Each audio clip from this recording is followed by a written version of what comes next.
103.5 FM 돈을 이해하는 시간 정철진의 목돈연구소.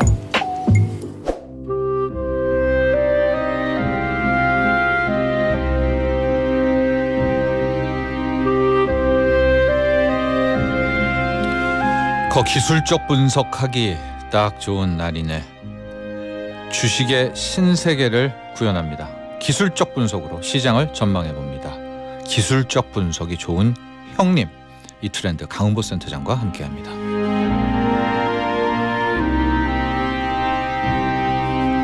네, 기분 좋은 형님이죠. 이트렌드 강은보 센터장 스튜디오에 나와 계십니다. 안녕하십니까? 안녕하십니까? 네. 9689번님, 오늘이야말로 이분의 말씀이 필요한 것 같습니다. 강 센터장님, 큰 가르침 부탁드립니다. 네. 네, 오늘 또 안경이 멋지신데요. 네, 감사합니다. 네, 네. 끝에가 잘 어울리세요. 이게 네. 이렇게 딱. 네. 좀 왜? 오늘 시장이 네. 좀 삼성전자를 저희들이 저번 주 저저번 주 삼성전자가 이제 이재용 부회장이 출장 가서 결과물을 가져왔을 때 73,000원을 강하게 돌파하는지 여부를 봐야 된다. 네. 그 타이밍에 지수가 3,050을 가게 되면 우리는 하방 시황에서 쌍바닥이다. 쌍바닥에서 그래도 순환매 장세가 펼쳐지면서 개인 투자자분들이 어떤 기대감이 계속 이어질 수 있다. 네. 였는데 지수는 거기에 호응을 하지 않고 있습니다. 삼성전자 갔는데. 그렇죠. 네. 삼성전자와 SK하이닉스는 올렸지만 다른 종목들 개인 투자자분들이 많이 갖고 있는 종목들이 전체적으로 하락으로 가고 있어서 오늘 미국 증시부터 차근차근 보시면 어느 정도 이제 방향성에 대해서 우리 개인 투자자분들도 좀 이해를 할 수 있지 않을까. 알겠습니다. 이렇게 말씀드립니다. 자, 그 포인트는 조금 있다가 맨 마지막에 이제 핵심 들려드리고요. 0281번님, 지난주에 강은보님의 책 ETF 투자 특강 잘 받았습니다. 감사합니다. 요즘 매일 외근에서 목돈연구소 들을 수 있어서 좋습니다. 지금도 듣고 계시겠죠? 자, 오늘도 멋진 분석 부탁드립니다. 뉴욕부터 가볼까요? 다우 네. 갈까요? 다우, 나스닥 두 개 보죠. 네, 다우 지수는 뭐 우리 그 목돈연구소 기분 좋은 날 이 코너를 좋아하시는 분들은 2021년 8월 16일 날 그 고점 자리인 35,630포인트 자리를 다우 지수가 언제 노크를 할 것이냐. 네. 그래서 저번 주 방송에서는 그래서 돌아오는 주에 분명히 확인할 가능성도 있다라고 말씀을 드렸는데 그 바로 금요일 날이죠. 네. 35,550포인트를 방송한 이후에 주 후반에 확인을 했습니다. 네. 근데 그 자리를 깨지 않고 있어요. 바로 깨질 수 있는 구간은 아니거든요. 그래서 어저께 같은 경우는 저점을 이탈했다가 다시 반등을 하면서 양봉으로 0.5% 정도를 올렸습니다. 네. 근데 이 자리를 아예 터치를 하지 않고 꾸준하게 우상향을 했다면 나스닥 지수도 어저께 고점 찍고 그런 큰 음봉이 안 나오면서 견조한에도 그런 모습이었어요. 네. 나스닥은. 이게 결론은 뭐냐면 다우 지수는 위에는 막혀 있는 것을 기존에 계속 제가 강요는 아니지만 네네. 시장을 그렇게 흘러갈 수 있다라고 말씀드렸는데 막혀 있는 모습이 계속 보여주고 있습니다. 그래서 네. 다우 지수는 일단 2021년 8월 16일 날 고점 자리를 터치했고 이거를 4거래일 내내 터치를 하고 있습니다. 근데 네네. 어저께 증시에는 이탈했다가 다시 올리는 모습이 나왔으나 결국에는 밑으로 내려올 가능성이 이번 주 넘어서 다음 주에는 조금 미국 증시가 좀 안 좋은 모습도 일부 보이지 않을까 그렇게 걱정을 하고 있습니다. 우리 이동평균선 보시는 분들도요. 만에 하나 여기에서 옆으로만 더 오르지 못하고 계속 기어도 이게 60의 선이 그쵸. 이렇게 밑으로 이게 네, 네. 60의 선은 꼭 각도가 중요하잖아요. 맞습니다. 이게 네. 오른쪽으로 떨어지는 모습이 나올 수가 있습니다. 네. 그렇게 되면 자칫 우리가 첫 번째 관문이라고 했던 게 네. 이제 33,000은 마지막이었었고 네, 네, 네. 34,000대 하나 있죠. 맞습니다. 네. 기술적 분석에서 하이레벨로 알 수 있는 이게 각도론을 우리 소장님께서 먼저 말씀을 주셨는데 각도 이동평균선이 각도가 꺾이면은 에너지가 위로 쑥 올라오는 것 같아도 큰 에너지는 하방이다라고 우리가 신뢰를 할 수가 있는데 일단은 다우지수 결론을 말씀드리자면 위쪽으로 만약에 턴하려면 그 전에 그 2021년 11월 8일 날 고점 자리가 36,565포인트였습니다. 네. 그리고 최근에 저점 자리가 35,500포인트 중반에서 움직이고 있는데 요 중심 구간인 36,100포인트 좀 아주 디테일하게 좀 분석을 하자면 36,100포인트를 이번 주와 다음 주 정도에 살리는 모습이 빨리 봐야 돼요. 네, 빨리 봐야 됩니다. 네. 빨리 보면 옆으로 횡보 그러나 위로는 막혀 있는 건 기정사실이다. 그렇게 신뢰하시고 사실 요런 패턴이면 미국 주식 다우지수의 다우 산업지수 30개 종목을 적극적으로 매수하기에는 좀 하이 리턴이었을 땐 적극적으로 매수해야 되지만 로우 리턴이고 또 하이 리스크가 있을 수 있기 때문에 좀 보수적으로 보시는 게 맞다 이렇게 보면 될 것 같습니다. 알겠습니다. 다우 같은 경우에는 좀 쉽게 말씀드리면 이번 주 안에라도 빨리 36,000원을 가주면 그렇죠. 우리가 좀 안도의 한숨을 쉴 수가 있을 텐데 그러지 못하고 계속 이런 지지부진한 모습으로 조금만 더 끌다가는 이게 이제 아주 작은 악재에도 와장창 내려갈 수가 있다는 말이죠. 보통 이렇게 한 0.7%의 진폭에 대해서는 중요하게 이렇게 분석을 하진 않는데 현 구간에서는 좀 아주 집중해서 이렇게 아주 잔파동에서도 좀 집중해서 봐야 되지 않나. 이런 자리가 변곡이라고 얘기할 수 있거든요. 그래서 이번 주와 다음 주에 미국 증시, 다음 주 수요일 방송 돌아오기 전에 미국 증시가 밑으로 빠지는지 아니면 옆으로 기는지 저도 면밀히 지켜보고 있습니다. 그래도 뭐 아직까지는 우리가 폭락이나 급락을 말하기에는 뭐하고요. 늘 말씀드리지만 쉽게 말하면 33,000 500 여기까지 뭐 안 깨면 그렇죠. 소장님이 잘 기억하고 계시는데 우리 그 청취자분들께서도 34,500이라는 메모를 좀 해놓으시면 미국 증시는 34,500이 이탈하지 않는 한 경제학자들이 얘기하는 큰 폭의 하락보다는 옆으로 박스 횡보하면서 순환매 장세는 계속 펼쳐질 수 있다. 이렇게 이해하시면 될 것 같습니다. 그리고 이제 그 자리에 대해서 또 가면 우리가 그때 또 다시 보죠. 그렇죠.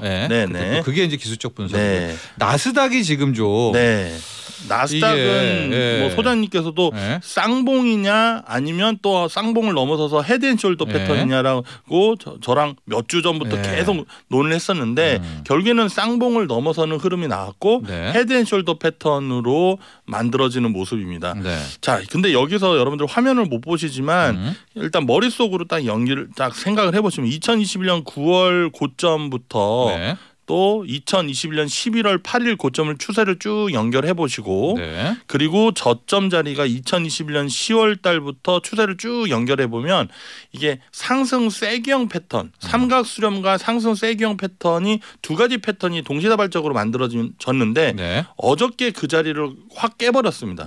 보통 이런 패턴이 한 두 달, 2개월에서 3개월 정도의 패턴을 만들어 상승으로 가는 패턴이었는데 어저께 어떤 트리거가 터졌는지는 그냥 파월 연준 의장이 그냥 연임한다는 거였어요. 근데 거기에서 여러 가지 아까 그 아나운서님께서 여러 가지 재료를 말씀 주셨는데 그런 뭐 갖다 붙이기일 수도 있지만 일단은 기술적으로는 되게 위험한 자리에서 좀 버텨주지 못하고 부러진 게 나스닥 증시는 이제 단기, 중기, 장기 여기서 옆으로 횡보와 밑으로 내려가는 경우의 수밖에 이제 나오지 않는다. 이렇게 좀 시장을 좀 보수적으로 봐야 되지 않을까 말씀드립니다. 그렇습니다. 이제 상승 쐐기라는 걸 말씀드렸는데요. 그 쐐기라는 게 요즘 그 화살촉 같은 그겁니다. 이렇게 생긴 화살표 같은 모양인데요. 화살촉이면 요즘에 그 지옥에 나오는 딱 그게 쐐기라고 표현하잖아요.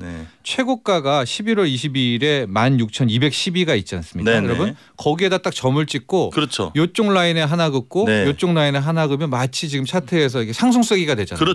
그럴 때 우중충 떨어지면 이게 오리지널 상승 쐐기인데 지금 이틀간 그 모습이 나왔단 말입니다.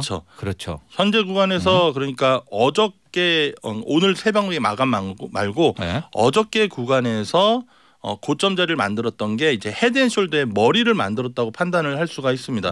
근데 현재 이 구간이 보면은 다시 오른쪽 어깨를 만들 가능성이 있거든요. 오히려요. 그대로 이대로 내려온다 하더라도 헤드앤숄더 패턴은 유지가 되는 거고요.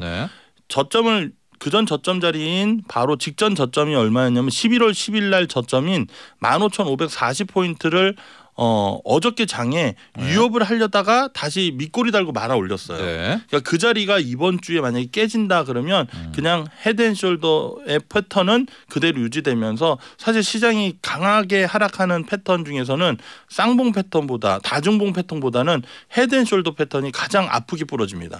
그래서 중심값까지는 이제 부러질 것 같은데 정확하게 제가 중심값을 중요한 자리이기 때문에 10월 첫째 주에 있었던 고점과 최근 그저께 고점 자리를 연결하면 중심값 자리가 정확히 15,200포인트가 나옵니다. 네. 이 자리가 바로 한 62평 자리입니다. 네, 그렇네요. 일봉의 62평. 네. 이 일봉의 62평이 저는 다음 주 중에 테스트가 있을 가능성이 높아 보이고 그 테스트를 하게 되면 결국에는 시간의 문제지 미국 증시는 그 전에 10월 첫째 주 추석 연휴에 저희들이 여기서는 14,500을 지지하고 올라갈 수 있습니다 했었던 그 자리를 다시 한번 확인하는 12월 초중순에 그런 흐름이 만들어질 가능성이 있다. 그래서 그렇습니다. 미국 증시는 여전히 보수적으로 봐야 된다. 이렇게 말씀드리면 될 것 같습니다. 나스닥은 여기 15,200 네. 이렇게 우리가 좀 아주 좀 여기서 또 지지해주면 또 시간을 또 끄는 거죠. 끊는 거고요. 네. 15,200이 공교롭게도 60일선도 만날 수가 있고 기준선에서 약간 평평하게 되는 또 그 부분하고도 겹치게 되는 아주 중요한 자리인 것 같습니다. 9월 달에 고점에서 끝까지 버텼던 구간이기도 하고요. 매물대가 많이 있겠죠. 네, 그러니까 그 구간에서는 어떻게든 저점 매수세도 들어올 수도 있습니다. 전쟁하는 자리가 될 수 있죠. 네.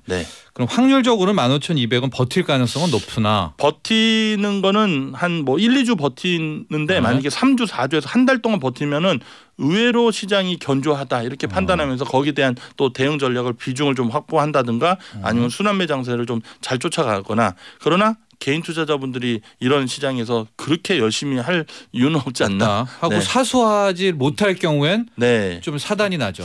사단 15,200을. 그게 한 12월에서 1월 사이에는 펼쳐지지 않을까. 근데 생각보다 아프게 부러질 가능성이 높아 보입니다. 이게 항상 보면 차트가 또 재료랑 같이 함께 가는데 12월 15일이 보니까 미국의 법정 채무한도 마감이고요. 그렇죠. 결론은 뭐 또 11월 FOMC가 있어요. FOMC에서도 또 트리거 역할을 하겠죠. 일단은 파월 재임이 연임이 되셨으니까 이제 그 전에는 약간 눈치 보면서 멘트도 인플레이션 단기적으로 다 뭐 아닌 것 같다 이렇게 왔다 갔다 하시는데 이제는 스탠스가 아마 일관성 있게 나오면서 조금 시장에 좀 어차피 근데 미국 증시는 하나도 빠진 게 없습니다. 그렇게 생각해 봐야죠. 12월 15일이 공교롭게도 아까 말한 것처럼 재료와 소위 말하는 기술적 분석이 좀 겹치는 날인데요. 미국 법정 채무한도의 끝이기도 하고 이제 임명받은 4년 보장받은 파월의 FOMC 회의가 있고 우리 지금 차트로 봤을 때도 이 12월 15일 요 라인에서 한번 전쟁이 이제 펼쳐질 것 같아요. 그렇죠. 그 구간에서 만약에 14,500 그 전에 14,500을 갈 수도 있고 만약에 그 자리에서 14,500을 가면 그런 뉴스가 나왔을 때 기술적 반등이 나오면서 이거는 이제 소문에 사서 뉴스 이런 얘기 해서 저점 매수세가 또 들어올 수도 있으나 그거는 순수하게 기술적 반등이지 추세는 이탈을 했다 이렇게 이해하시면 될 것 같습니다. 그러니까 더 나쁜 것은 그 재료와 함께 무너지는 모습이 더 나쁘네요.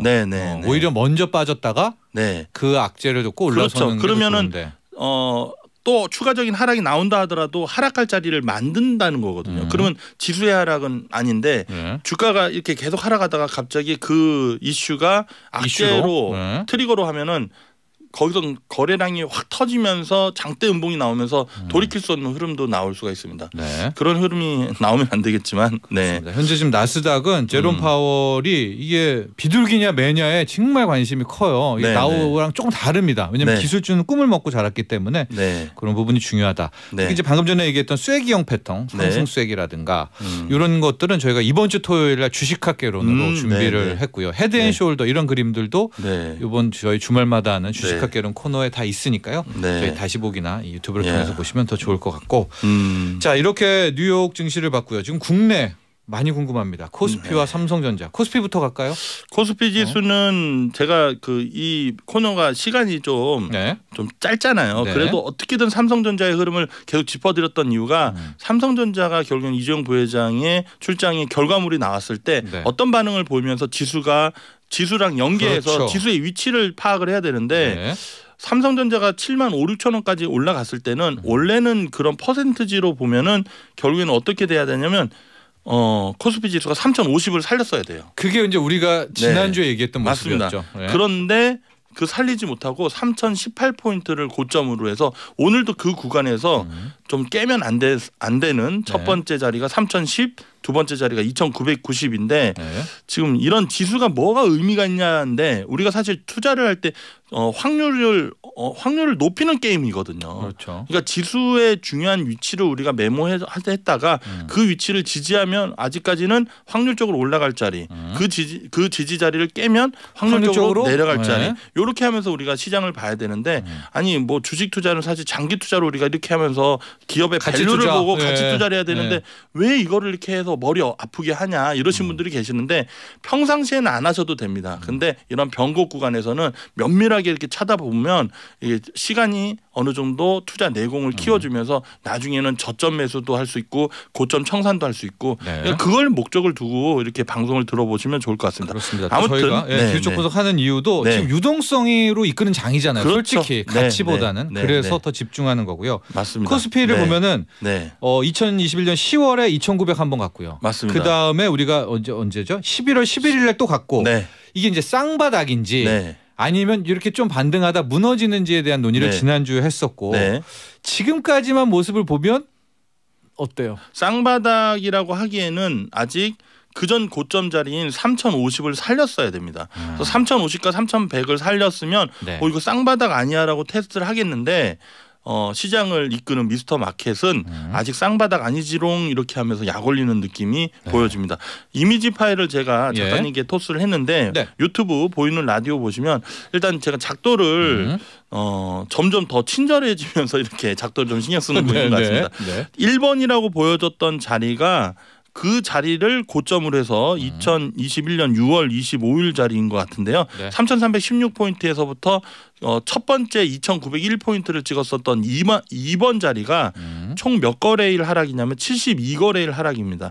이거는 한 4주 전에 제가 방송에서 언급드렸던 72거래일인데 현재까지 그 2번 자리를 시작으로 해서 3번까지가 오늘인데 32거래일을 지나가고 있습니다. 그런데 왜 제가 32거래를 가져왔냐면 72 나누기 2는 하고 제가 방송 같이 하는 앵커들한테 물어보면 순간적으로 산수를 헷갈리기도 합니다. 72 나누기 2는 바로 36이죠. 36거래일이 바로 72거래일 하락의 절반 기간입니다. 그래서 32거래일이 지났기 때문에 앞으로 4거래일 이내 1번과 2번의 고점과 저점의 중심값인 3,110포인트를 살리지 못하면 그러면 이거는 쌍바닥이라고 허용할 수가 없고 다시 그냥 횡보 또는 하락 추세로 전환할 가능성이 높아진다라고 기술적으로 판단할 수 있습니다. 확률이 높아진다. 확률이 상방으로 막 3,100을 돌파해서 200, 300 가는 경우의 수는 없다. 3,110포인트는 강력 저항 구간이 되는 거고 앞으로는 그러니까 2,900과 3,110 박스로 지루한 장세. 그리고 개인 투자자분들 열심히 하시는 분들은 살아남을 수 있지만 조금 어떻게 되겠지 하시는 분들은 좀 엇박자를 갈 수 있는 되게 위험한 자리로 바뀐다. 즉 앞으로 4거래일이 모든 판단을 할 수 있다. 4거래일 안에 최소 3,070까지 가버리면 우리가 시간은 벌 수 있고 저점 대비해서 좀 투자하신 분들은 수익을 좀 낼 수 있고 또 탈출도 가능하고 그렇게 볼 수가 있는데 만약에 4거래일 이내에 3,070도 못 살리는 흐름이 나온다면 이거는 시장은 2,950을 테스트를 시작으로 해서 또 한번 2,900을 위협하는 흐름이 만들어질 가능성이 높습니다. 사실 이 이미지 파일이 우리 청취자분들이 잘 이렇게 복사를 해서 캡처를 하셔가지고 잘 보시면서 추이를 보시면 상당히 도움이 되시리라 말씀드립니다. 단기적으로는 2,950과 한 3,050, 한 3,070 뭐 이 정도를 이제 봐야 되는데 자 그러면 우리가 이달 가기 전에 11월 내에 3,070도 확 제친다. 3,100까지 일단 가준다라고 하면 확률적으로는 쌍바닥을 찍고 올라갈 확률이 매우 높아지죠. 그러니까 결국에는 하락은 한번 나올 텐데 하락할 자리를 만들었다는 측면에서 보고 저희들이 저점 매수를 비중을 이제 지금 현금 비중이 상당히 많은데 현금 비중에서 이제 주식 비중을 좀 높이는 전략으로 바뀔 수가 있지만 제가 또 이게 매일 블랙 옷을 아니라 좀 환한 옷을 입으면서 좀 긍정적인 음악도 바꿔달라고 제가 요청을 하고 싶은 그런 구간이 만들어지지 않을까. 아직까지는 좀 어두움의 그런 시장으로 갈 것 같다. 근데 우리를 헷갈리게 했던 게 바로 삼성전자였습니다. 맞습니다. 왜냐하면 삼성전자는 계획대로 됐거든요. 삼성전자는 정말 75,000도 가고 시세도 나오면서 우리가 그때 얘기했잖아요. 삼성전자가 끌어주면 쌍바닥 된다. 맞습니다. 그런데 삼성전자 보죠. 삼성전자 차트를 보시면 저희들이 방송한 이후에 73,000원을 강하게 올려주면 네. 시장이 좋아질 수 있습니다 하는데 저도 그거를 면밀히 봤습니다. 근데 네. 코스피 지수는 3,018포인트를 고점으로 해서 지금 2,990까지 다시 이탈할 때 삼성전자는 그냥 내려갈 자리를 만들어 놓고 네. 앞으로 시장이 어떤 하락을 나와도 반도체 섹터가 시장을 선도하는 사인만 줬다. 요 정도 점수만 줄 수 있지 않을까. 네. 그러니까 앞으로 그러니까 시장이 암울하게 좀 하락하는 모습이 나오고 제가 보수적인 스탠스를 계속 취하고 있지만 삼성전자와 SK하이닉스의 이런 흐름은 앞으로 시장이 조정 장세 이후에 큰 상승세로 돌릴 때 반도체 섹터를 우리 개인 투자자분들이 포트에 꼭 들고 계시면 지금의 원수를 꼭 크게 갚을 수 있다. 이런 사인으로 좀 볼 수 있을 것 같습니다. 그러나 일단은 뭐 우리가 원했던 75,000도 갔으나 네, 네. 이게 시장과 시나리오가 안 맞았잖아요. 맞습니다. 그렇죠. 시장을 네, 네. 이끌지 못했기 때문에 그렇죠. 일단 네. 삼성전자의 75,000원은 의심이다. 네, 75,000원, 6,000원짜리는 또 일봉상 120평 자리고 네. 그 전에 8월부터 10월달에 이어지는 구간에서 매물대가 엄청나게 많습니다. 그래서 이 매물대를 돌파하려면 이재용 부회장이 들고 오신 결과물보다 다른 모멘텀, 네. 다른 뭐 호재거리가 좀 더 나와야 되지 않을까. 그럼 결국에는 이 정도 올라왔다는 것은 뭐냐면 다시 69,000원 내려가고 68,000원 내려가게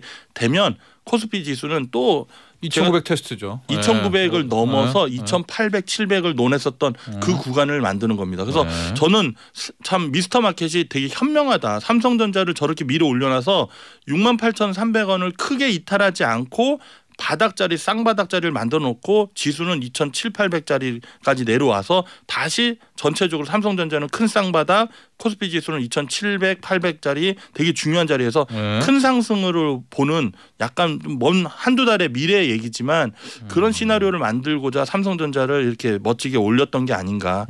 아무튼 반도체 섹터로 우리가 큰 먹거리는 우리가 준비를 할 수 있는 그런 힌트는 얻었다. 이렇게 정리하면 될 것 같습니다. 그랬으나 네. 단기적으로는요. 네. 단기적으로는 요번에 75,000원, 6,000원의 반등은 아직은 새 출발은 아니다. 네, 맞습니다. 이렇게 좀 정리를 하겠습니다. 네. 이상우 님이요. 장기 투자 중인 저의 귀를 솔깃 또 명쾌하게 알려주시네요. 아는 것이 힘이죠. 감사합니다. 주셨습니다. 자, 오늘 차트 분석, 기술적 분석은 네. 여기까지 하도록 하겠습니다. 감사합니다. 감사합니다. 지금까지 이트렌드 강흥보 센터장이었습니다. 나도 부자 되고 싶어서 라디오를 켰어. 정확하고 철저한 정철진의 목돈 연구소.